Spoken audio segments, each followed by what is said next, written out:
to Bloody Good Horror, covering the best and worst of the horror genre since Halloween 2007. Listener discretion is advised.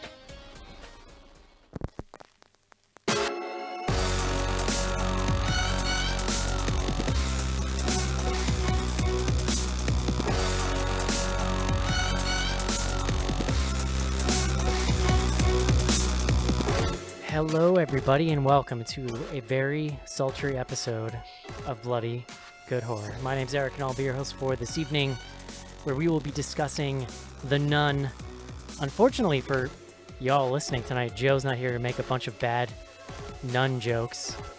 Nun puns? He was making them on Twitter, though. Oh. The phrase, we're having none of that, may or may not have been spoken on Twitter today. Joining me tonight, though, the serious crew to have a serious conversation. First up, the person we always seem to bring in for Wandaverse movies because we like torturing him. Please welcome the homeless professor of Bloody Good Horror, the inimitable John Shelton. Oh, wow. What does that mean, inimitable? Inimitable, like... you can't imitate? Unimitatable? Is that what it means, There Schnorrs? you go. He got it. Yeah. I'll take it. There you go. Next up, he likes Hammer horror, which means he's probably got a lot to say tonight. Please welcome our resident Indiana guy. Please welcome Casey. I also enjoy hammer paints. Well, who doesn't? I never What had else, them like, though the as a tool kid because we hammers? didn't have money. So instead of getting skids, I would get the like Kmart version of skids, which was like you might as well just kill yourself. The J. Cavarici? Like they didn't have the little logo thing in the back with the skid marks, you know? Which like looking back, naming pants skids is kind of weird. I never got into that bad, but I did have plastic Air Jordans. Nice, like fake Air Jordans. Oh yeah. Yeah. I never had Zubas either, Sheldon. I could picture you in a pair of Zubas though. Zubas. I don't know Zubas. Oh, well, Pikachu, like, they're like the zebra print things that every NFL coach wore in the 90s. Did you ever see Foot Fist Way with Danny McBride? Okay, gotcha. Yep. And last up tonight, joining us from Manhattan, New York City, please welcome business manager John Schnorrs to the show. Hello, Eric. Guys, they still make Zubas. Oh, yeah. Didn't they? I think the NFL did like a tried to bring him back thing. As Casey mentioned, it was like a popular look. There's the picture in the chat for you, Sheldon. I'm actually going to Oh, put... those are glorious. Yeah, I'm actually going to put... And they're Could like... you send me the link to order them? They're like the thinnest material ever, too. They're like the cheapest, Oh, yeah. most thinnest pants. Really letting it hang out. There's not a lot between you and the outside world, I guess, is what I'm Just a getting couple of stripes. All the flopping going on. at. Just, and right. And if you went stripes. I love commando it. with it, you were just a different kind of person than, you know. Good times. Here we are. John Schnorrs, it is spooky season. Mm-hmm, It was, I mean, it was like almost 80 today. We won't talk about that. But for the last 3 days, it hit like 60. And I was like in that hoodie right away. Hoodie time. Yeah. It wasn't even necessary. I wasn't that cold, but I'm like, hoodie, pants, let's do it. It is hoodie season. It should be hoodie season. We're moving firmly into hoodie season. That's for Yeah, sure. We I'm pretty actually far got away to, from like- hoodies, but We actually got to like 58 the other day. it's under 100 here, so that's good. I was Our air cooking. conditioner's actually out right now, and I'm not dying, so that's, I was baking the other day, Schnorrs. I busted out some pumpkin spice. It's all happening, buddy. Oh, man. I can feel it. All right. Aren't So you how you excited? feeling about watching some spooky movies? Pretty good. Yeah, nice. Kicked Kicked it off with a bang, one might say. Sure. Nun style. If you by that you mean the 2 minutes of enjoyment I got out of the Halloween trailer before the movie, then yes. None shall pass. We've talked a lot about this Halloween. There's a new trailer out. It dropped last week, and then I got it in the theater. This movie that seems very reference heavy, but in a way I really enjoyed. Like, I think it's kind of cool that it's a sequel filled with references to these. Like, it's ignoring these other movies, but also kind of doing them. I don't know. Yeah. You know, What was the ham lady reference that you mentioned? Okay. How many times have you Oh, I seen do. How many times have you seen Halloween 2, John? Twice, maybe? Okay. I've maybe seen that movie like I couldn't even 78 times. I don't know. It's quite a bunch. So there's a scene in Halloween 2 where he escapes the beginning of the first movie, and for the first reel of the second one, he's basically wandering around these cul-de-sacs and neighborhoods, and at one point there's an old lady making ham sandwich for her husband, who's watching like a marathon, horror marathon. It's like It or something is on, and she's making a ham sandwich, and she has in front of her the biggest like square like lump of disgusting looking deli ham I've ever seen. It's like if you went to the deli and said, "Hey, I don't want a pound of ham. Give me the whole thing. Just give me that whole big mound of ham." So she's cutting it with a big butcher knife.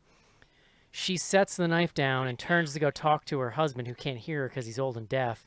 Michael comes in, swipes the knife, which then inexplicably somehow actually leaves like blood on there, even though the knife wasn't bloody. It's a whole thing.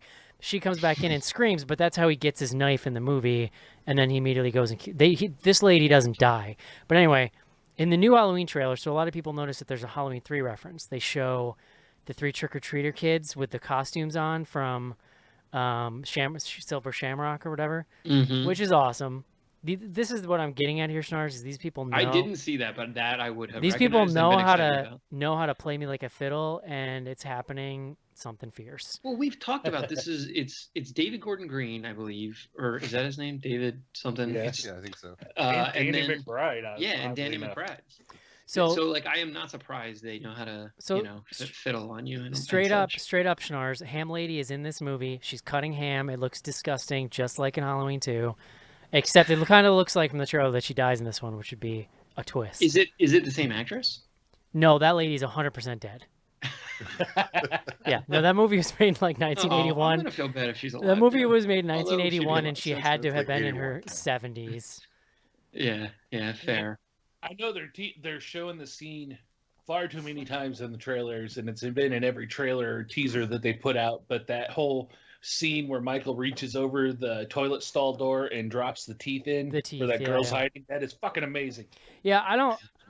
The teeth thing is a little close to like Jason growing weed for my taste, just like out of character. But the rest of it looks so good. The thing you get in this one that I didn't get in the other ones that I think is actually really interesting is this over the back like POV kind of shot of him stalking through the neighborhoods. Like that third person like following Michael shot. Holy shit. And they really do a lot of that. That's something you don't really see in slasher movies. Yeah, they really seem to be leaning into too, like the Halloween night atmosphere, trick-or-treating. Like that's something that the kind of remakes have.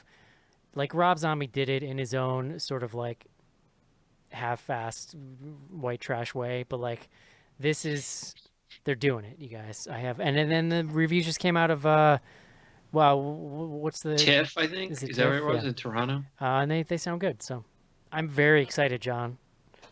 Yeah, you are. You're definitely. I'm worried. I get worried anytime you start. You really start getting hyped. 20 years ago, I went into the theater to see Halloween H2O, just as excited, and left. It's funny. I have nostalgia for that movie now, but at the time, I remember walking out and being like, "The fuck was that? What in the actual fuck?" Yeah. So October 19. We've got a month. We got a little over a month and a week. I'm also going to be like sleep deprived then, and it's going to be a whole thing. Is it? I was going to ask. That's post? You're saying that's a post? Yeah. Oh yeah. I mean, the only question will be how many weeks, like when it happens. Like it could be a week later. It could be 3 weeks. Do you have any? Is there any possibility of a Halloween baby here? No. Okay. That would be some kind of medical. A medical problem. Medical intervention. Yeah. Issue. Yeah, I'll tell you, Eric. We're in month 4. Like we're kind of midway through month 4, and we're having a rough week, I would say, of sleeping. It happens. It's not good. In month 5. Yeah. My dogs are doing great. Yeah. All day, no problem. One of them pees inside sometimes, but no biggie. So I got the Halloween trailer. We got the trailer. I got my first trailer that I've actually seen in the theater for Assassination Nation. This movie looks like it could be offensive, John, but it looks very entertaining. It looks, cuckoo pops. It looks like it's kind of going there in a way that you don't see movies go there. So I'm pretty intrigued by the whole. This is the first I'd heard the name, but I hadn't seen the trailer. I had no idea where it was going. Yeah, because it starts out like kind of innocuous, looks like some kind of like teen movie, and then it just keeps going and going and going, and I don't know what the fuck that is, but I'm down for it. It looks crazy. And then we get a crazy looking Joel McHale, which I will sign up for anytime. I love that guy. Now, Casey, you said you saw a trailer for a thing called Hellfest. What is that? Maybe I got this, but I don't remember. You might have forgotten it already. Yeah, it looks pretty forgettable. It's got Robin Williams' daughter in it that was in the Scream series. She's the main one that stands out to me. Wait, is this the amusement park one? Yes. Oh, I thought that trailer visually looked really cool, but the movie looks like butt. The movie looks like the original Ouija level of teen horror, but like visually, it just looked like something that had a lot of potential. Well, this also looks like one of those trailers. What struck me is it looked fun. It's the first time I'd seen it, but I could almost guarantee you they've shown us the entire movie in the trailer. Yeah. So I think the killer design is good. I like the dude's mask. Yeah. It's pretty creepy. Yes.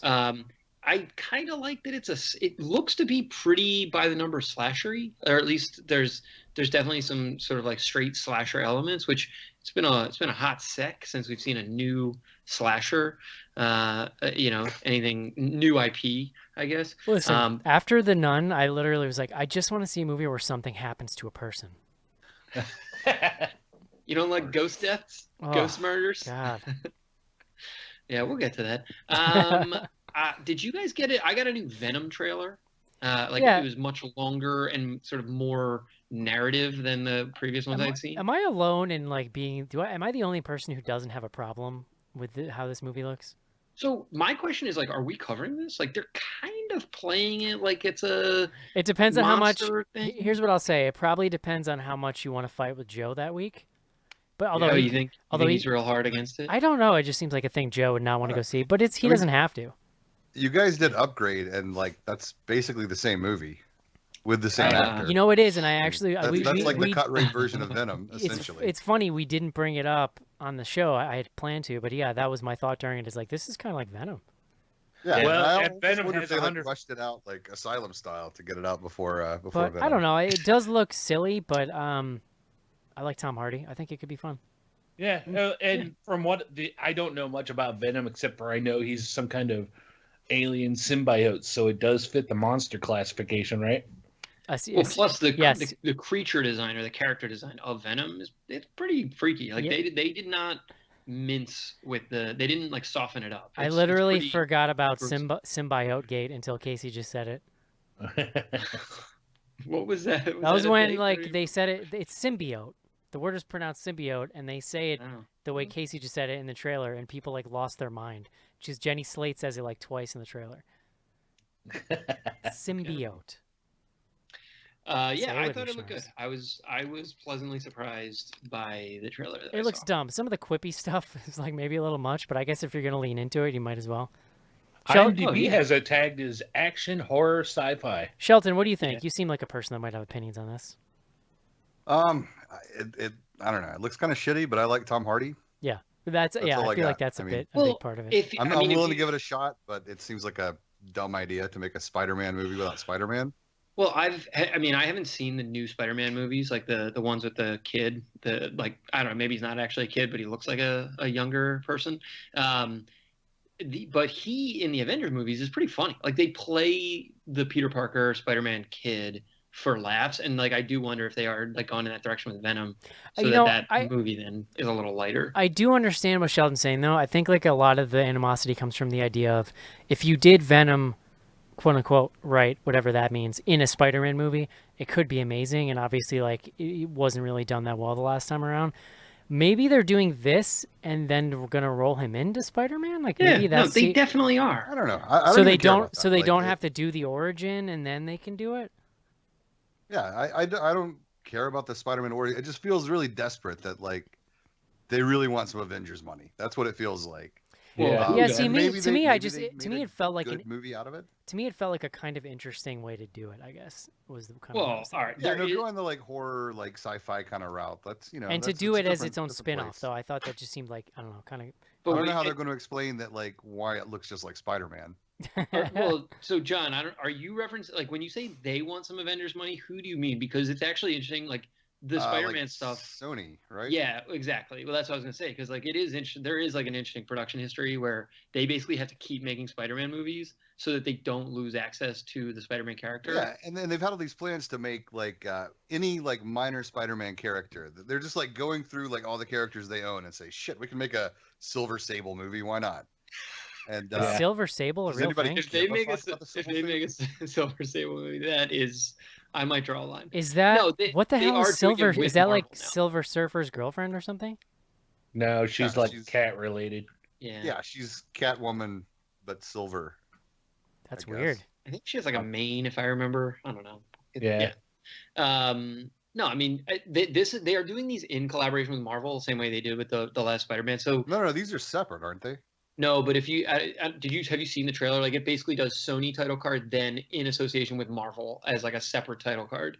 So it's like I don't know. I haven't like read up enough on the production history, but Marvel has basically like come to them and been like, look, we'll cut you in on the Avengers money. Okay, we get it. But you got to stop fucking these movies up because you're upsetting the like MCU. And I With feel their like they've shit. been a little better since that happened, right? No, I think the new Spider-Man is like largely regarded as like a return to form to a certain extent. Right, right, I right. liked it. So yeah. Anybody There's a playing? new one of those coming this year too, or is it next year? I guess. Anybody playing that their Spider-Man game? Oh, Nope. it looks so good. It does. Yeah, look it does pretty look pretty good. good. I'm not. Spider-Man doesn't do much for me, but more of a Batman. It's guy. been hard. It's been like I played the one that they put out on maybe like GameCube or like maybe PS2. I can't remember. And even then, it was just still it's really hard to do the graphics right there because it's such it would need to be so fast and there's so much that needs to go down. Yeah. So yeah. Really quick, can we just talk about the A Star Is Born? Because let me tell you, Schnorrs, I Bradley Cooper directorial debut. I wish Joe was here because I'm really curious to see if he agrees with me on this. But I am pretty into gruff country music, Bradley Cooper, to a degree that's like literally by the end of it, I'm like, oh, pretty into Oh this. no, I agree. I'm in. Wait, this is a country music thing? I haven't seen any trailers or anything for it. I've He just basically heard looks this to is- me like he sounds and looks to me like a Johnny Cash kind of a dude, like but a little younger, just like old, gruff, road worn country guy. And But then is Lady Yeah. Gaga a country singer? no, she wants to be or whatever. He meets her and discovers that she's like has potential as a songwriter, and they team up She together. could And be like a star, no, like Yeah. he's Yeah. the star. It looks like, and she writes for But- him, and they're and then But she's then- born. Yeah, She and must then be born I don't at some think point, He's yes. already been born. Is the kid here, and Oh. so no, he is Chris Christopherson. Like it really, I forgot that that's who the actor was in the first one, or in at least the one with the Streisand. But yeah, I mean he's that kind of just like from the trailers though. He's so good. Like Well, the no, the I agree. affectation he's got on and everything. It's like kind of but amazing. it's not like a chest thumpy country. He's like a singer songwriter, kind of like Yeah. key country is what you're getting at with the Johnny Cash It's comparison. like Chris Stapleton, but with less fat. How's that? Yeah. Maybe he puts on weight during the movie. It's hard to know. So. By the way, Schnorrs, when I say that it the whole thing does it for me, I don't just mean in the movie sense, John. No, I want to make I sure get you're it. picking that up. It was, I kind of got what you were laying down there. So, no, I agree. I was watching. This is the first I'd seen the trailer. I'd like read that this was coming with Lady Gaga, and I was kind of like, I'm gonna watch this. I think probably gonna watch this. Yeah, I don't know. I'm pretty into it. There you go. Yeah. John, do you want to just run us down our Halloween looking schedule? So, bear in mind, as far as BGH goes, we'll see what happens because of stuff going on. But what do the like? I like how like diffuse you are about the situation. It's like pretty specific related things. But yeah. So next week we have The Predator. I think we're all pretty interested in that. Then we have an open week. We got a couple movies we're looking at to slot in there for rounding out our 2018 list. Hellfest, which we discussed, comes out September 28th. We have an open 10/5, although when I was just looking at it, 10/5 is when Venom comes out. So like if we did want to cover that, there's yeah, a we're possibility. super not doing Hellfest in the theater. Oh, okay, interesting. So No. that opens up 9/28 then. Not a chance. Yeah, And then we got Venom. Then we have Bad Times at the El Royale, which that looks I still haven't seen a full sweet. trailer. This is the thing from the Cabin in the That Woods looks guy. fucking cool. Yeah, That yeah. looks good. I mean, but is it horror for folks who have seen That horror I movies? don't know. More thriller than horror, I think. Okay. Well, we don't need to make a decision. That's also the same week that Goosebumps 2 comes out, so we can kind of pit those two against each other potentially. Halloween, the film, 10/19. Halloween, the holidays, 10/31, just as a reminder. And then 10/26 is actually open right now. I keep kind of waiting for someone to kind of just like dive on it. There's a movie called Hunter Killer that's listed as an action film. I don't know anything about that. That comes out that week. There's also a movie, and I was going to ask you guys, have you seen this thing called Serenity that stars Matthew McConaughey, Anne Hathaway, Diane Lane, No. Jima Honsu, that gentleman. So I haven't seen anything about it. It's listed as a thriller, so potentially that's in our wheelhouse. I don't know. I think that is the one where Anne Hathaway, who had a past with Matthew McConaughey, runs into him and hires him to try and kill her husband. Okay, that does, like, just based on that matches with the brief description I read on IMDb. So Yeah, I think that's more thriller than horror. is it like more or less thriller than The Gift, which actually made our top 10 list one year? Just Less, Oh, okay. I think. So is that the calibration movie, The Gift? That's The Gift to me was an that's the interesting movie. borderline right there. Well, we gave it a very glowing review. It made our top 10 list as a site. So if we're saying that we're not in the thriller business, like, we got to explain ourselves on The Gift. We, That's I how mean, would- we also did like the girl on the train. Yeah, yes, agreed. So there It's you a go. fine line, you know. It's not a fine line. It's a big gray line. Yeah, I mean, I would say with all those open weeks, we skipped a ton of stuff in theaters this year, just kind of on our new plan, so to speak. So there's got to be stuff we have to catch up on, I would think. Well, yeah. So my problem there is, like, there's a bunch of stuff that we definitely want to see. It's really a question of availability. Something like Mandy, which we've discussed, the Nick Cage, Black Rainbow guy movie. This movie Apostle that someone was actually mentioning on Slack, and I had already added it to our list. It doesn't come out till October 12th, but that's another one that looks pretty sweet. So there's some stuff that I think is, like, good that we should try and cram in. The stuff that we skipped in the theater was like Truth or Dare, Slender Man. It's like worst of list. So that's I the debate. will put in. I hate myself for it, but I would like to see Slender Man just to know. Just to know. You say that, but oh my god, when we watch I have it, to know what it's- they did with Slender Man. Yeah, I mean, I'll watch it. I'm not saying I won't. You know, but But then that's So, kind of yeah. the point too, is skipping that stuff is like it's a lot easier to endure that stuff on your couch yeah, for yeah, $0. yes. Mhm. So there you go. Yeah. All right, John. And then Pretty 10-2 exciting. Well, or 11-2 rather, Suspiria, which That looks is really going to close us out. cray cray. Yeah, I'm excited. Well, John, I'm too messing. I don't know about you, You better settle down here. but I'm pretty excited. A lot of show to make it through All here. right, guys, that's gonna do it. Let's take a quick break so that we can discuss The Nun. This is it, gentlemen. Your big break in TV. From the prime time, bitch. Main feature. And we're back. John Schnars.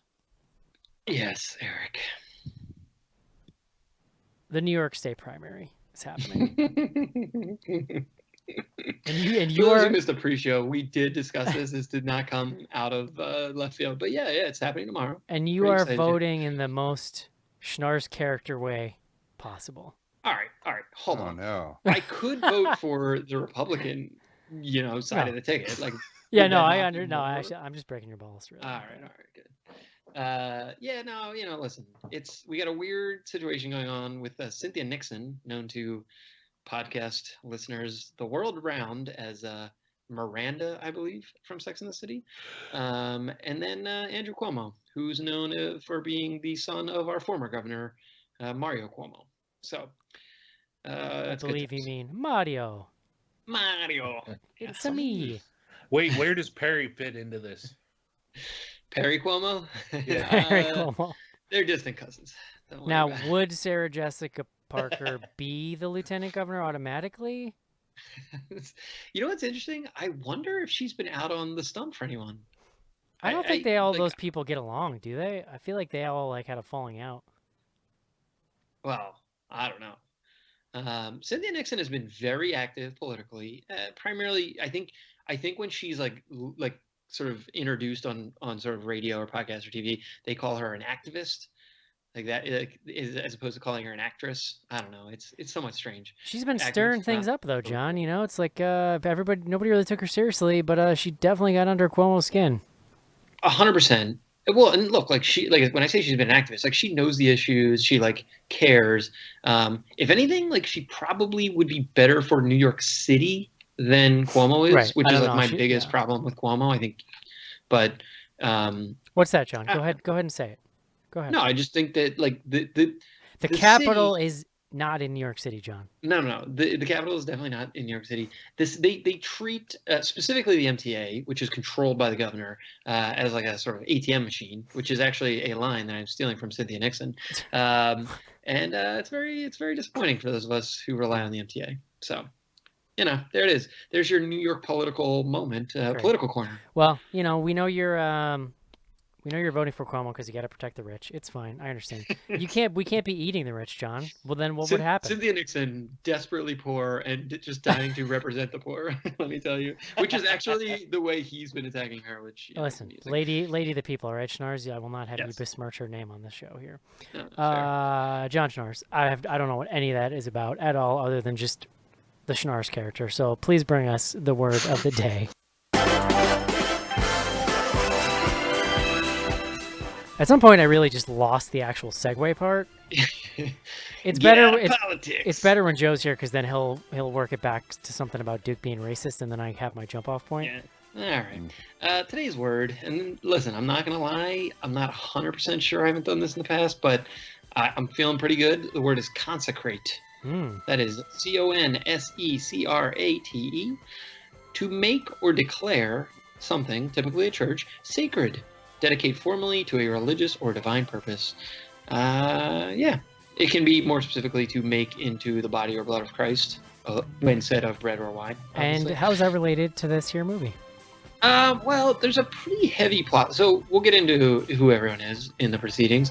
But there's a pretty heavy sort of plot element or plot line around the fact that the titular nun, well, I guess it's unclear if she's the titular nun or just another nun in the movie, but Thaisa Farmiga, Sister Irene, is not actually consecrated. She has not completed her vows, but she's sent on this mission by the Vatican sort of before she's completed her vows. So that actually becomes somewhat of a plot point, or not a ton of drama around it, but not no drama. Yeah, a minimal amount of drama. I would actually say a low amount of drama given that it is a film. Isn't she gonna become a nun? That was really intense. Will she or won't? Oh my God, will she do it? This French Canadian guy is flirting with her mildly. Yeah, consecrate comes basically directly from the Latin consecrare, which actually just means to dedicate. Consecrare, love it. John Schnars, tell me about this movie. The Nun. So interesting debate potentially we can have toward the end of the conversation. I'll be honest. It was about halfway through this movie before I could connect that this was related to The Conjuring. Yes. So that's where I was going. So Box Office Mojo lists this as the 5th in the Conjuring franchise. What? Well, behind Conjuring, Conjuring 2, Annabelle, and Annabelle 2. Oh, okay, right, because Conjuring's the one with the Warrens, and those were like spin-offs of creepy stuff in their room, their Warren room. Yes. Got it. Exactly. So, and the nun was the actual, so like the nun here is this sort of like evil nun character that you see, I believe it's in Conjuring 2, correct? You guys keep me honest on the canon here. I don't know, man. Whatever. This nun is sort of like haunting, I believe it's, what's her name? The Mrs. Warren? The Vera Farmiga? Lorraine. Lorraine is being sort of haunted in her dreams and sort of just, in real life. It is eventually revealed, I believe, in Conjuring 2 again. So none of this is sort of spoilers for the new nun. That nun is somehow related to Valak, I believe, is the name of the demon that they're basically kind of battling against in Conjuring 2, or one of the demons that they're interacting with. This essentially is an origin story for that nun, evil nun thing that we see in Conjuring 2. The movie takes place in 1952 in the wilds of Romania. They probably give us a town name at some point, but it is like really rural Romania at a convent or nunnery, what exactly it is called. But they where essentially we see in the opening scene, these nuns are sort of going back and forth about this like door that says like God ends here on it, and like they have to do something. They have to like check on something. One of the nuns goes in. She gets like bloodied up. She like comes running out and is like, you know what you need to do, she says, or something like that to the other nun. Other nun runs, hangs herself, like jumps out the window of the convent and hangs herself. And she's found by this French Canadian, that is then eventually escalated to the Vatican. They send out Father Burke, who is sort of an investigator. He's a fixer, but he's also a father of the Catholic variety, not a one that has children. And they pair him with Sister Irene. Here, sort of tongue-in-cheek casting, played by Vera Farmiga's younger sister, Thaisa. Yeah, we can talk about the casting. Sister Irene is, as I was saying, not fully consecrated. When we meet her, she's actually like teaching a class, sort of like in a Catholic school. She's sent, and it's eventually revealed that pissing off the headmistress by telling the kids that dinosaurs are real. Yeah, that science and God can coexist. But yeah, they're sent, and they're sort of this like odd pair because he's this grizzled, agent of the church, and she's like sort of. He's actually pretty pleasant. Well, no, I know. I mean, but he is like very much like dyed in investigations and exorcisms, and she's literally like doesn't even wear her habit because she's not allowed. She has like the white habit. I remember. She hasn't picked up the habit. Much is made of it. Not in training. Much is made of it throughout the film. Like people just like not apropos of nothing in conversations be like, "You haven't taken your final vows yet, have you?" Yeah. Well, all the other nuns say that to her, which we can come back to that. She is hit on ruthlessly by the Frenchman, which is, I don't know, somewhat amusing. But yeah, they eventually make it to this convent, and then spooky things proceed to transpire. It's like Sorry, go ahead. It's like the most politest hitting into contact with the evil nun, and like there you have it. That's it. It's spooky. And this is a first-time director, is that right, or no? Or no? So we were talking a little bit pre-show. The director's name is Corin Hardy. We've actually seen his only previous film is The Hallow, which we did a show on. It's he's Irish, which you might not have guessed by his name, Eric. Corin. Which one's The Hallow? Which one's that? It's like a family that goes and lives in the woods, and like there's like spooky things that proceed to happen. It's like the woods of Ireland, though. Do not remember. Anyway. Oh man, it's the Hallow we actually liked a fair bit. And now that I know that he did that film, that makes sense now. He's also, I should mention, directing, I guess, a reboot of The Crow next year. Oh. Sweet. Yeah. How do you feel about that? John, I remember The Hallow. John Shelton. Yes, sir. As someone who has endured many a Wandaverse movie with us here at Bloody Good Horror, what do you think of this?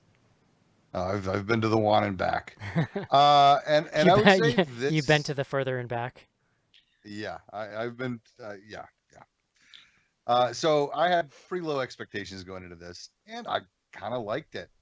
It's not like great. It's arguably not even good, but I don't know. It's got, the whole thing takes place in this like old castle convent, lots of like creepy stone passageways and people carrying candelabras.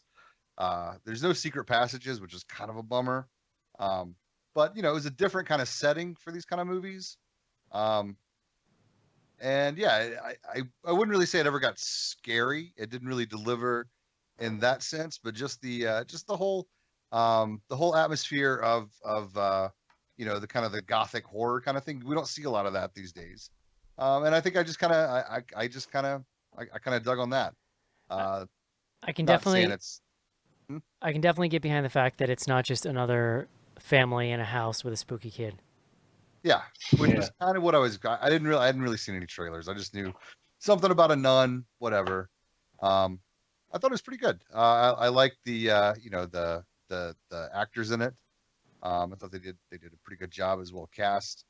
There weren't really a lot of great set pieces. I guess like Maybe the biggest one would be the burial thing, which I'm sure we'll get into, which had all kinds. It was a cool idea for a set piece. I don't think they quite pulled it off. They didn't. Yeah. I can confirm. Not to Casey, mention. Casey, what'd you think? I also too did not pay much attention to this one before we got into it. I am not one of the bigger fans of the Conjuring flicks. I didn't like the Annabelle flicks that much. The Wandaverse in general doesn't do a whole lot for me, so I didn't have a lot of expectations going into this.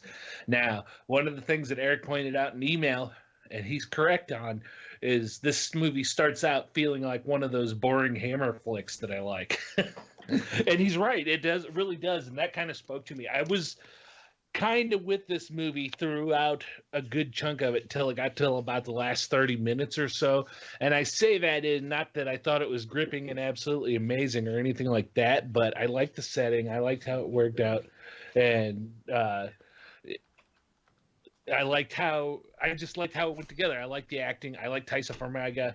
I liked the priest. I thought he was kind of cool. But there is a point later on towards the end of this movie where I thought Taissa Farmiga, I know I just pronounced it two different ways now, she went Shatner on it. I'm waiting to hear how you go with the third one. I mean, what was her character's name? We could just say that. Sister Irene.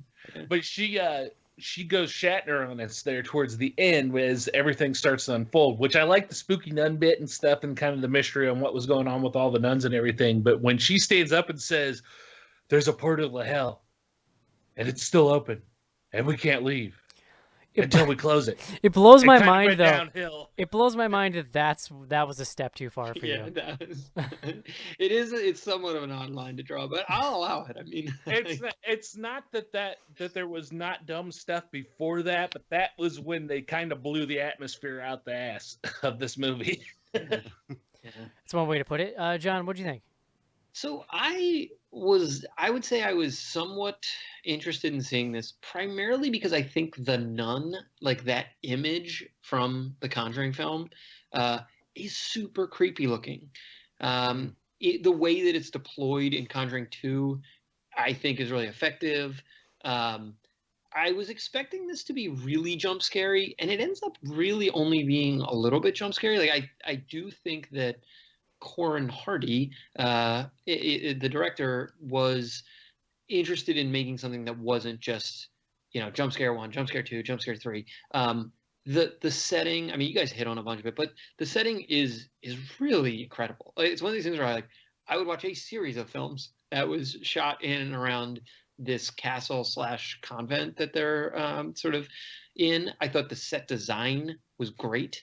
I will say that I lost the thread a couple times where they were in one sort of church area or asp or whatever you want to call it, and then like they were in another one. This movie is so bad, like spatially, and keeping track of its characters, keeping track of like night and day. What friggin' day is it? Like at some point they literally just give up bothering to give you context for what's happening. 100%. I mean, I would actually say that the action of this film takes place over roughly like 36 hours. From when they show up to when like they're leaving. I feel like there were a lot of missed opportunities to actually go way scarier here, and I don't really know why. It's about an hour and 36 minutes, so it's pretty tight. It's rated R. But they just don't go anywhere with an R rating to me. This, I think, honestly, might be the tamest of all of these Wandaverse movies. It's so bland, and that's kind of what kills me about it. Like I'll agree with you that and these movies always kind of do this well. They find these great locations, and they're really good at setting up the atmosphere.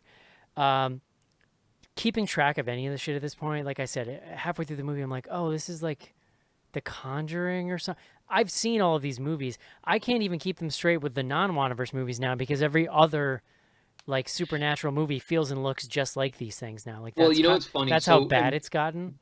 We keep referencing the Wandaverse just really quick because I actually didn't realize this. So while this is part of the Conjuring franchise, because it's very much James Wan is not listed as a producer on Conjuring 1 or 2, but he did produce Annabelle 1, Annabelle 2, and this movie, which is really weird to me because they are all like spiritually related. Yeah, and to me, anything that spawns off of these things, I mean, I'm gonna call them Wandaverse.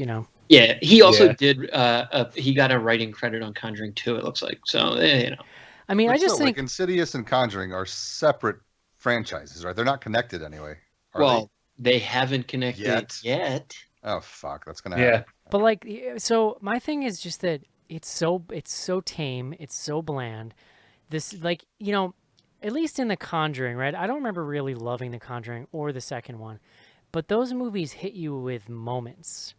Those movies, I think Conjuring 2 is the one with like the British family, right? Around Christmas time. Wasn't that Conjuring 2? Yeah, Like yes. that movie isn't perfect, but that movie hits you with shit like the Crooked Man and just these little scares that are really, typically really visually well done and set you up and creep you out and make you jump.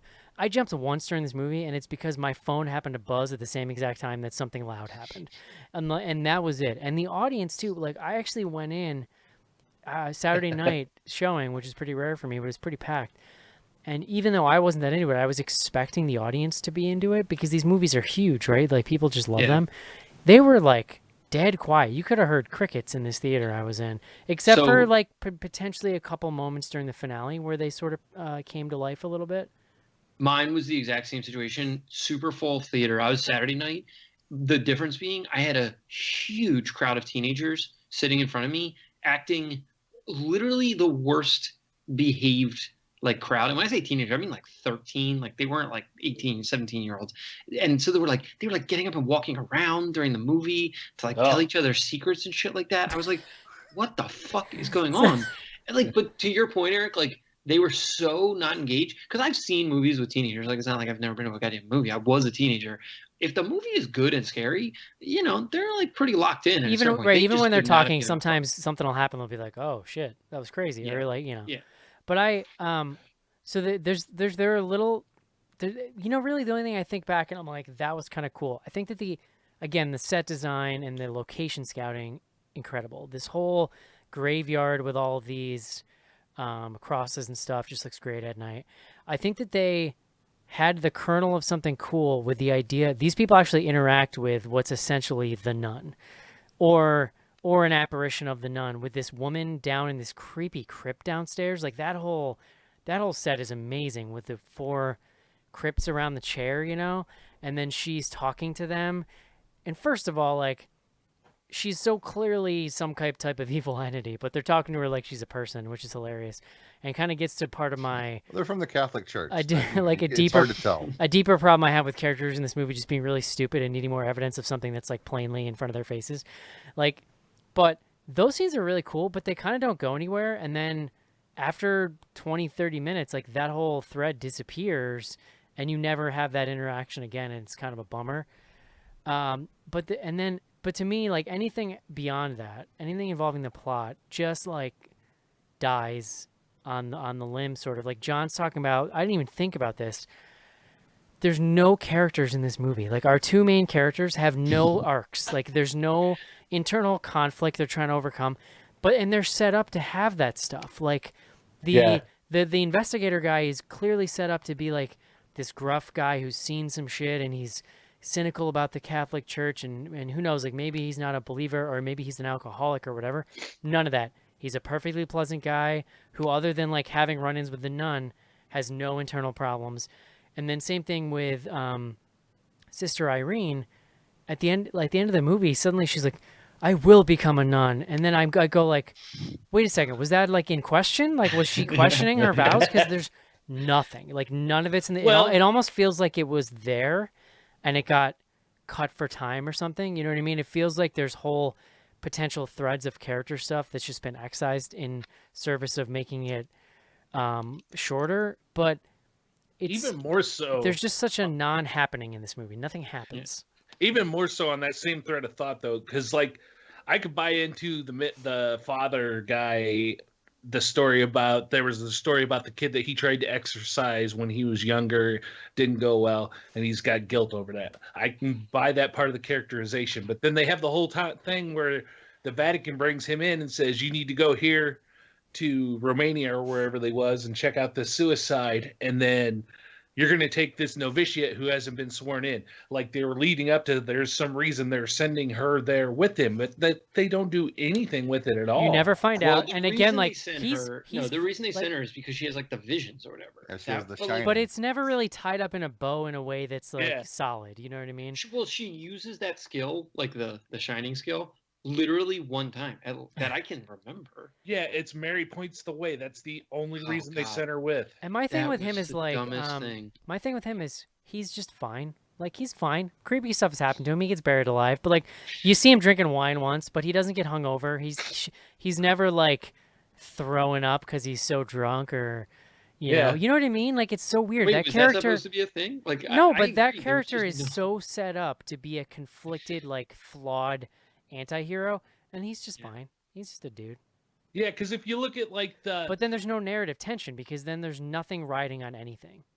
if you've seen the Exorcist movies, it's been a long time since I've seen those, and they don't really go into it as much in those. But in the Exorcist TV show that they made with Gina Davis and that preacher, a lot of times your Exorcist preachers are kind of a little bit excommunicated, and they're on the fringe of the Catholic Church, and they don't like to associate them with them, and they're kind of, they're pretty out there and everything. And this guy didn't have that atmosphere to him. I can kind of help kind of explain No, what they were, Eric's like, saying. they were super nice to him. When I he love came to in. like Yeah. they show up to this place where first of all a nun has hung herself, which we see in the opening scene. There's like nobody there. There are 10 million crosses strewn across the grounds of this place. Like they're all through the cemetery in the path leading up to the house. There's a hallway covered in crosses, and at the end there's a door that says God stops here. And they're like, their mission is to investigate whether or not this is a holy place. Then they run into the nun, basically, like their face covered in the basement. This is so clearly a creepy evil character. It's not even funny. And they're still just well, I have to know more. I have to know more if this is like a holy ground. And you're like, what? You need to see more? Like literally, there's like a pet cemetery of people outside, and like you need to see more. Christ. I did like You were buried alive. again, like in all these movies, little touches, right? Little touches like the plague bells, right? How they explain how they would bury people with a bell just in case, because so many people were dying, they couldn't keep track, and like in case you got buried alive, you could ring the bell, and that is a setup for like one of the better set pieces, but also it doesn't make any sense. Like she's in a room wicked far away from where he's been. First of all, he's buried alive by the worst CG effect in the movie. Like it makes no sense. He starts ringing the bell. You mean CG effect? You mean he falls into a fucking No, but then they casket show- and they- the lid gets thrown on? It's not a even, lot of but CG. then there's a CG effect where they show the dirt go over him, but it's not even a good effect. It's just like they did 2 shots and then wiped from one to the other, and then there's dirt Yeah. over him. And all of a sudden there's grass. She hears a bell and she immediately starts yelling, "Father," before having any yeah. visions or anything. How would she know? How would she leap to him being buried alive just from hearing a bell? It's the shinning. It's the foreshadowing from the bells earlier. But she She's clearly hasn't. seen a horror movie But like before. she hasn't had a vision. She hasn't had a vision yet because we see her have the vision later on in the scene when she needs to figure out which grave he's in. So then she digs him up, and Schnorrs See, makes a that's point. the part that I found really. It would have I taken can her like accept the visions or whatever, but the fact that like this like little frail like 22-year-old like woman dug up a grave It- in like 10 minutes. in like 10 minutes. Oh, yeah. A He 6-foot would have grave. suffocated. Like, And this, guaranteed. and then this part bothered me worse. Like, he hears her getting close, but then he starts hearing kind of something else, like in the dirt around him, and he's getting nervous. So he pulls out a Zippo, which to me, like, that seems like not a good idea in a coffin where you're like limited oxygen, and if you drop it, it's gonna be a bad day. So there's a final scare right before she digs him up, where demon hands grab him by the face, and he drops the Zippo in the inside of the coffin he's in. But it's fine. Like they don't show it going out. They don't even address it. It's just fine. Like he would have Yeah, gone up in don't flames worry about the Zippo. That was- instantaneously. Well, not only are Zippos windproof, they're also close-proof, so you don't have to But worry it's about that. it's kind of my point about the whole movie, where like these movies have always felt like, even if they're not the best horror movies in the world, they have these great set pieces. But the set pieces here just feel so lazy. Yeah. The thing, so and it's thing that largely, I think, wanted- a function of just like how many of these movies have been made now, and not just The Conjuring, but there's not a lot to differentiate these from like Insidious and like the rest, you know? Well, no, I think there's a universe where so the setting alone kind of differentiated this for me. The Yeah. problem was that everything else inside it is actually worse, to your Than the point, other than movies, yeah. Conjuring 2, Sure. you know? And so for me, the direction I wanted this to go is like hard crazy. Like I wanted it to go, so there's a sequence, I'm trying to remember exactly what it was. It's like the first time you see the nun, and I can't remember if it's a dream sequence or for real. And it's like the nun face, but then she opens her mouth and it's like huge teeth. It's like super nun demon thing. And if they had just gone crazier in that direction and just said like fuck it, like this is gonna be this like crazy gory, just like wild like murderous nun who's just like laying waste to this village and God knows what, you could have done it that way and almost gone like the James Gunn route of Yeah. making this thing like wackier, but also still scary and like fun. And they just like did not even Well, try. this movie fails the John Schnarr's test of corporeal danger. Oh yeah, And well, it that's occurs to definitely me at some point, like there's a really cool room in this movie that's like because there's two separate areas of this nunnery, and one of them is kind of an old abandoned place, and in that is an abandoned church that is super creepy and has a giant Jesus statue with its head missing. It's Yeah. it's Yeah. the I cool. couldn't tell if the head was missing or if it was just bowed. It was missing. It looked like. Okay. Yeah, But it to would have me, been that's knocked like off. to me that whole area is kind of the coolest visual in the movie. And there's actually kind of a neat scene where she's there at night and a giant shadow is kind of looming sort of in her vision on top of the Jesus statue, but then it grows to be the same size and then it creeps around the wall towards her. But then like all it does is kind of scare her and run away, and that was the point she runs away, and that's the point in the movie where I just kind of went like, nobody's other than the nun we saw in the opening credits, like nobody's dies in this movie. Nobody's really threatened until the very, very end. And like to me, I don't know, it's like you can only watch so many of these movies before that stuff starts to bother you. You know what I mean? Like Yeah. that sort So- of horse and pony show, right? Or like that sort of parlor tricks. Those sort of parlor tricks are fine every once in a while when a movie does them really well and you can get over it because you're like, man, that is so scary. But it's when you see these movies over and over and you start to see the seams of how they're put together and you see the kind of how the sausage is made, you just start to think like these movies are non-events. It's like nothing Yeah. happening. Yeah. So a couple of things I wanted to and we can like kind of close out the narrative elements here too. So the shit. Well, I can't remember exactly what I want to hit on, but Sorry. essentially, as the film's coming to a conclusion, the point you were making is like there's no body count here at all, and part of that's because you see all these nuns throughout the film, but it's revealed kind of early on. So this isn't really even a spoiler that none of them are real, or that there's like something weird going on, and so you see there's like even a sequence, and I think it's right the sequence, Casey, you were referencing when she kind of says like there's a portal or whatever. She has this moment where she's praying. There's actually some like good visuals and like there's all these nuns, but then it's like whatever demon explosion, and then she like looks around and there's no one there.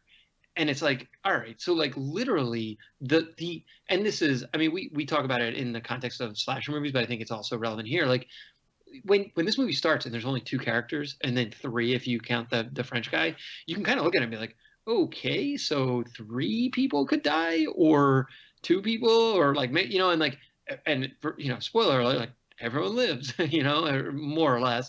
So yeah, I mean, it's just there's no tension that develops there. The other piece of this, and you sort of mentioned one of the bugaboos around sort of like the danger that they put people in, but the other element that drives me crazy, and this I think I've probably talked about in the context of some of these other movies, is like there's no definition around what the strengths or weaknesses of the demon are, because like the demon at the end of this movie is doing like whatever it wants and is like it seemingly could kill all three of them with like a snap of his finger, but somehow is like getting into like demon wrestling matches with them. And it's like, what Yeah. is the point of this? I Like, will does say the the demon want to I will- kill them or inhabit their bodies, or is it just like here to have a good time? I will say You the prop design on the Jesus blood relic was really cool. Like that thing Oh, looked yeah, really totally. sweet. Cool, yeah. But why would they keep that relic there if it's Jesus' actual blood? Like that doesn't make any sense either. I felt like the thing with the nuns not being real was apparent to me from the second they ran into the nuns there, because that woman that she runs into first was the one that gets sucked into darkness in the beginning of the movie, and you're like, well, of course this Well, yeah. isn't real. And then the other thing is, it becomes really obvious at some point that he's not interacting with them at all. Like it's only her. And then in the third act, like, Well, he interacts with the like Mother Superior one. but Yeah. that's it though. He never Yeah, the sees one all in the other all black. initiates or whatever.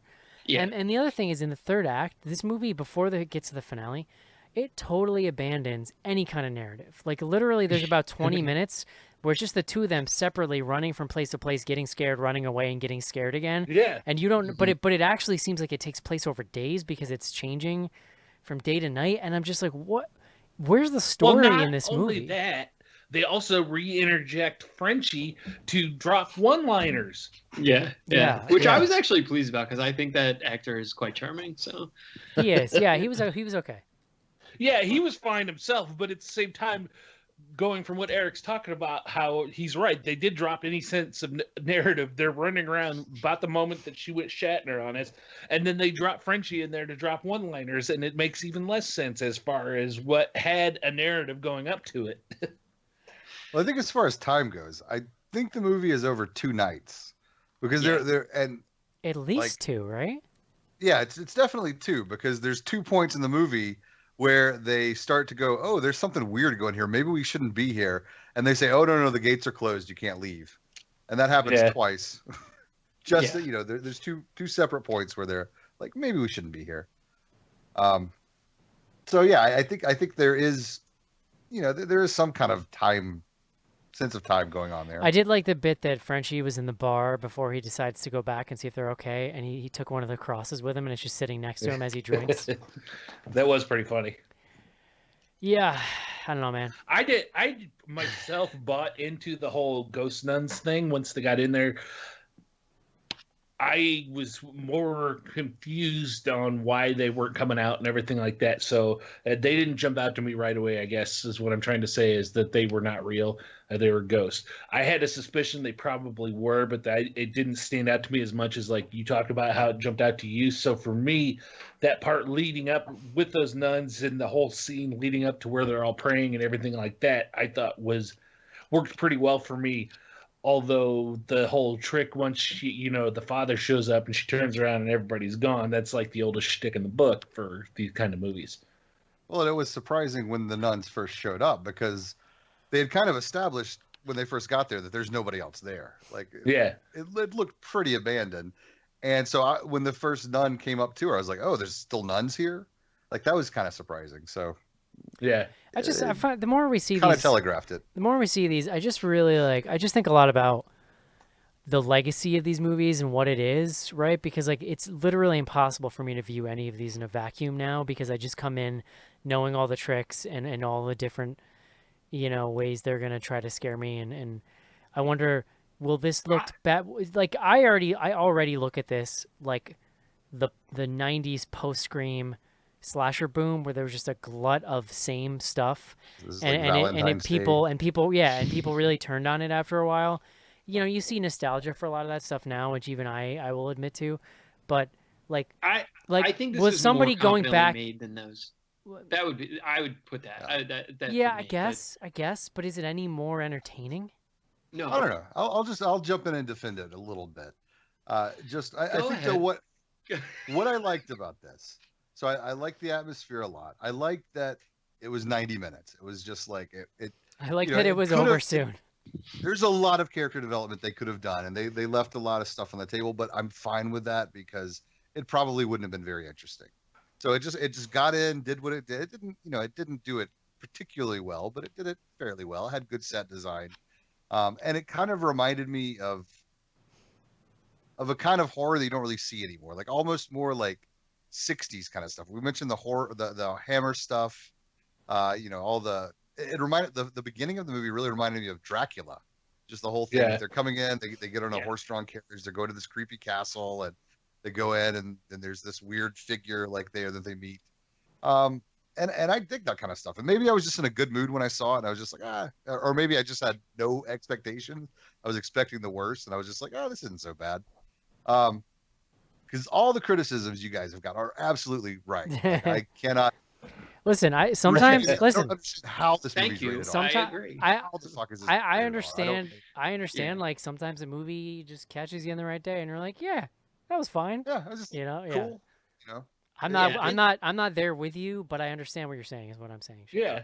I also would say, like, I didn't hate it. Like, I am not here being like, this is like the absolute garbage out.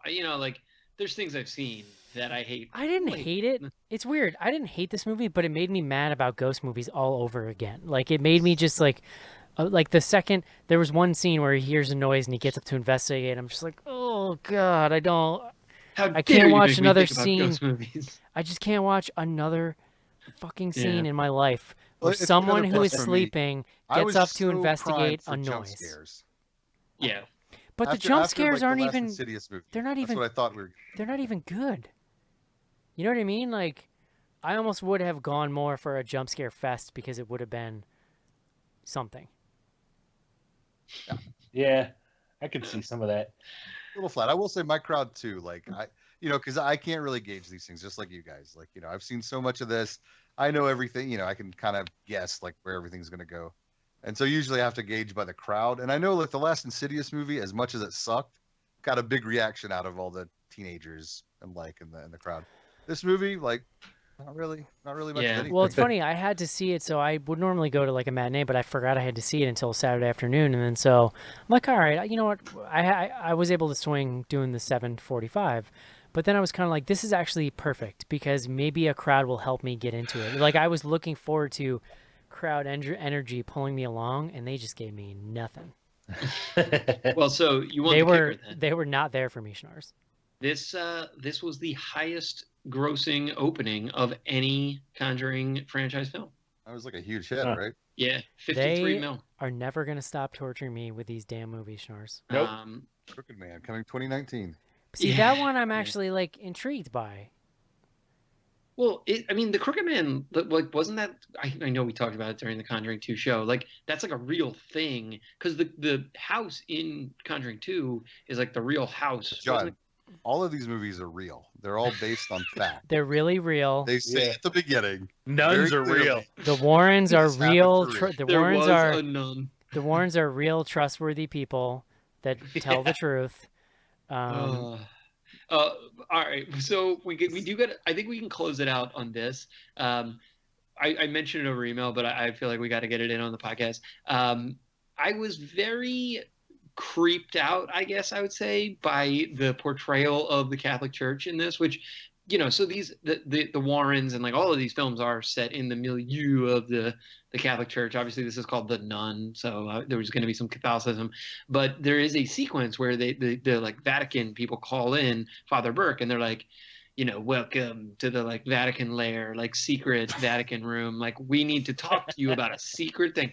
And for there to be that sequence in this film and for it to be sort of played the way that it was, like, you can't not think about like child sex abuse in the context of like them sitting down and being like, we need to keep this hush hush, but can you go investigate this thing that's going on? It's like, I don't know. Did this bother anyone? Did it not even bother? It's just like, I can't not tie that sequence to like, which like, I'm not laughing. I did not have that thought, but I understand where it comes from.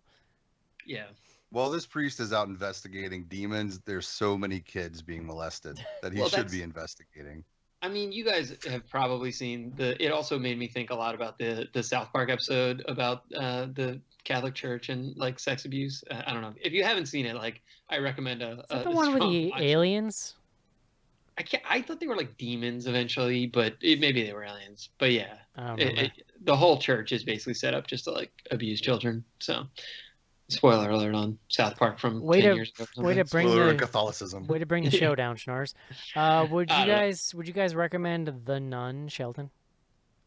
I would give it a weak recommend. It's check it out on video, maybe go see it. It's good. I felt it as a good spooky season opener for that kind of thing. Otherwise, nah.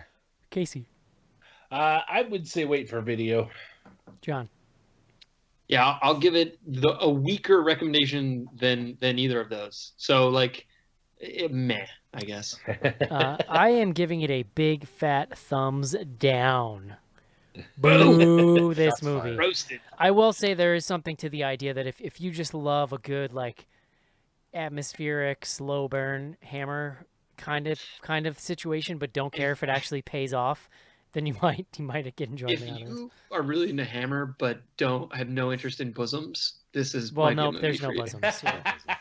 No So, bosoms. That's right. At the same time, I have talked to a few people who I would consider more on the normie range of the scale that are really love the Conjuring movies and everything like that, and they seem pretty happy with it. So if that describes you, then more power to Well, you. normal people are easily pleased, Casey. That's my burden. But that's okay. All right, guys. Sure. Would you? That's gonna do it, I guess, for the Nun. Let's take a quick break and do some fan mail. Someone has brought back the deadliest criminals in the city. Remember the good old days when guns killed people? But someone else just brought back the most dangerous cop. You're good and you're dead. Treat Williams, Joe Piscopo, dead heat. You can't keep a good cop dead. Rated R. Hi, this is Harvey Stevens, Damien from The Omen, and you're listening to Bloody Good Horror.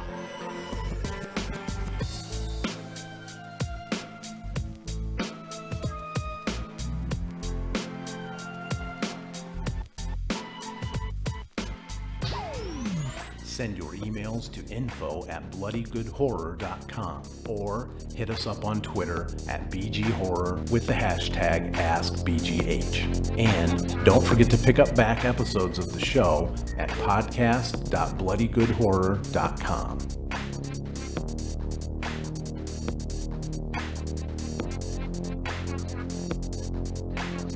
And we are back. info@bloodygoodhorror.com. Here's an email coming in hot from Paul. I didn't read this, guys, so wish me Okay, luck. we'll do it live. Hey guys, been listening to the show for a year now, and I love it. I listened to last week's show about revenge, and I really enjoyed the movie. Two things you guys didn't really touch on. First of all, it looked fantastic. Great color, almost a glossy look to it. Such a contrast from the dark, grainy look most horror movies go for. Secondly, the beer can scene, I'm no doctor, but that seemed like an exceptional way to treat that wound. Healed pretty much instantly with no scarring. Also, the logo in the beer can should have been reversed. It bugged me for the rest of the movie. I was hoping for The Nun to be a bit better than it was. I thought it was supposed to take place way back in the olden days, but it was only 1952. I had to ask the guy next to me if I read that right. I mean, Gene Kelly was singing in the rain while all this was going on. Also, those knights seem to take great care in using a single drop of Jesus blood to seal away the demon, and then these guys go and use the entire bottle, and they say our generation is wasteful. Based on the news lately, the movie may have been scarier if they had called it The Priest. I'll see myself out. Thanks for all the entertainment, Paul. Nice work, Paul. Yeah, good. Yeah, email. they did definitely waste all that Jesus blood at the end. I something I forgot to mention, how silly, like the Knights Templar. The Knights Templar as a concept are fucking cool and have a lot of potential. Like we talked about this during Tombs of the Blind Dead. no, Dracula. Yeah. Well, they're in that, but aren't they in the Tom okay. Cruise thing? What the hell movie is that? The Mummy. Isn't there Oh, isn't there a okay. whole thread with like Knights Templar or something? But anyway, the ones in this movie are so goofy. They are so clearly like pudgy, like director's assistants and like PAs, and they don't even look They're like all the actors. dudes from the pub in Romania. Yeah, they just look like the schlubbiest, like, and they just put like these cheap ass costumes on them. They're like, we're knights, and I'm like, what? Dude, I'm not buying it. Sorry. You Yeah, it could have been more realistic. You when couldn't have think about gotten it, some but like Game of sure. Thrones extras at least, so they looked like knights, not just like. I No. will say the movie did get one like real laugh out of me with the whole line where they find the blood and he says, "Holy shit," and the priest says, "The holiest." Yeah. I thought that was pretty funny. We didn't talk about it. There were a couple moments where they really were trying to be like somewhat cute, I think. Yeah. Because I can't remember off the top of my head. I mean, the French guy obviously is like nonstop one-liners, but Well, you needed yeah. something. The rest of it's like so grim. So yeah, and really dry. Yeah. No, his point about like it being set in 1952, but like if you watch the trailers thinking it was like super old, it's because they're in backwoods Romania, which we didn't even address this, but we did cover it over email. Everyone speaks English and like good English, not just like broken Romanian English. Which Well, and the sign outside the it's pub just- is in English. yeah. Was it yeah the Rams head? Also, or- we I didn't don't even know. talk about the completely nonsensical, like quote unquote reveal at the end. That is. Oh yeah. Let's see. We might have an opportunity in the tweets and such. So let's see. All right. But That's yeah. it. That's it for email, John. Okay. Cool. So let's go to the tweets. We monitor 2 hashtags here. That's hashtag BGH Classics, where we'll start. This is for folks catching up on the back catalog, which you can get via become a patron at patreon.com/bloodygoodhorror, or just going to bloodygoodhorror.com and clicking through. So we got a couple here. The first comes to us from Oh Wow. That's at Sarah X Duhame. I don't think his hair was that bad for a drug dealer. And that's Casey on Josh Hartnett in The Faculty. His fucking hair. It's Josh Hartnett. Oh God. I'm still pro Hartnett. So we have Yeah, actually, no, I'm fine with Josh Hartnett. It's his hair. Yeah, but come on, it was like the late '90s. Like people did all kinds of No, wacky shit. no one did that. That's the thing. Nobody did come that on, except him. Don't make me pull up any Limp Bizkit pictures from that era. Yeah. So then another Casey quote, this one from episode 268, Antiviral. I'm not cramming anything in my vag that comes from Goodwill. I still stand to that to this day. I cannot even imagine what we were talking about. The final one, that was from Monica at me, Corazon, mi amor. The final one from our buddy Skizbot, Skylar, says, it's a plague doctor mask. I found it under my sofa. And that's a Cece quote. That could only be one person on this show. Yeah, well, and he adds the sort of rejoinder while wearing a plague doctor mask. So That led me to learning all about how they used to use those things, which was crazy. Cece, we miss her. Okay, so we got a fair number of tweets By the way, here about. By the way, she hasn't gone anywhere. She's just not here this week. Well, no, I mean I wasn't on the show last week, so maybe I should say I miss her. Well, you should show up. So got a bunch of tweets here. This is the hashtag AskBGH. Feel free to check in whenever and ask us a question. We'll make sure we cover it on the next show. I'm pretty sure I'm picking it up where you guys left off. So Sebastian Fitzgerald, that's at Garzel91. What was the reason for the nun? Took my teenage nieces and they were fucking pissed and I was pissed for them. So I'm not 100% clear what the question is when he says, what's the reason? What was the reason for the nun? I guess maybe he means like, why was the demon a nun? Greed? 53 million opening weekend. Yeah. I was going with more of a narrative response to the film. They do give you the like backstory on who released Valak or the Valak demon into the world. And it was basically just like, a crazy person. Yeah, I think he might have been a priest. I don't know. Wizard did it. Yeah. Okay. Next one comes from Kim at Seattle Screams. As a retired Catholic, I still find real nuns scarier than the nun. Would this have been scarier if the nun was an actual nun? Perhaps one that taught at a Catholic school. Well, Irene teaches at a Catholic school, and she is delightful. So, I don't know. Anybody have Catholic school or nun-related stories they would like to share? I went to a Catholic college, which is odd considering I'm not a religious man at all. And my mother-in-law used to be a nun as well. The fact that she's your there. mother-in-law says that she might not have made it too far. Yes. In the nunning. I've had good experiences with nuns. They've all been very perfectly lovely when I've dealt with them and very nice. They like to play euchre too. You know? I went to Catholic boarding school and what? Didn't have What? My school was on a monastery. I was taught by more monks than nuns. How are you just mentioning this on the nun show? Hence the haircut? I guess it never came up. You do look a little friar-ish these days. Yeah. What? was that like? Like from what Jesus ages? It's kind of like going to college 3 years early. Like from what age? So like high school age? Yeah, sophomore year to Were senior. you like a troubled teen, Shelton? Not too bad.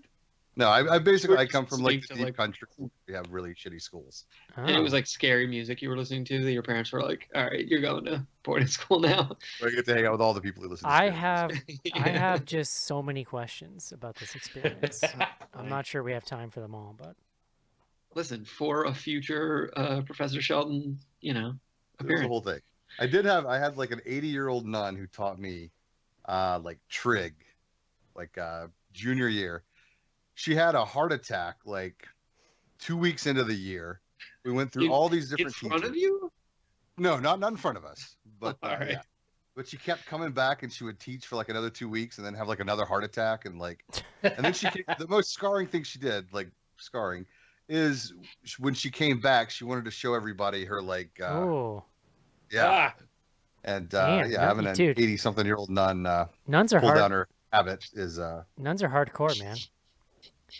I had a nun that taught me basic college math, which I had to take a math credit. They said I could get away with that one. So I said, okay, let's take that one. And not joking, by the end of the semester, we got to like multiplying and dividing fractions. Dude, I took the same math class. But she told us too, she's like, well, a lot of the other professors would tell you not to use your calculator, but I figure, hell, you're going to have it anyways in the real world, so why not? The first question on my math final was, what color is the textbook for this course? And half the class was like, like people started looking around. I actually did have a nun in college because the school I went to was like a former Catholic school like 30 years back, but there still were some nuns that taught there. She They let taught him stick around. That's nice. infestation. Native American literature, oddly enough. Wow. Yeah. Interesting. I have interacted with a nun only accidentally in my life, I would say. So, I mean, maybe I have. I don't really remember. All right, let's keep this moving. Brian Lasseter at BE Lasseter. The question, he's a Q question. Why don't nuns have sex? Answer, because it's hard to get into the habit. Get it? Because a nun's uniform is called a habit. That actually works on multiple levels. He wrote that. Yeah, he wrote that in. Apparently, he also used hashtag the nun movie, and he used, I guess, what is a nun emoji, which is available on Twitter. So I don't know.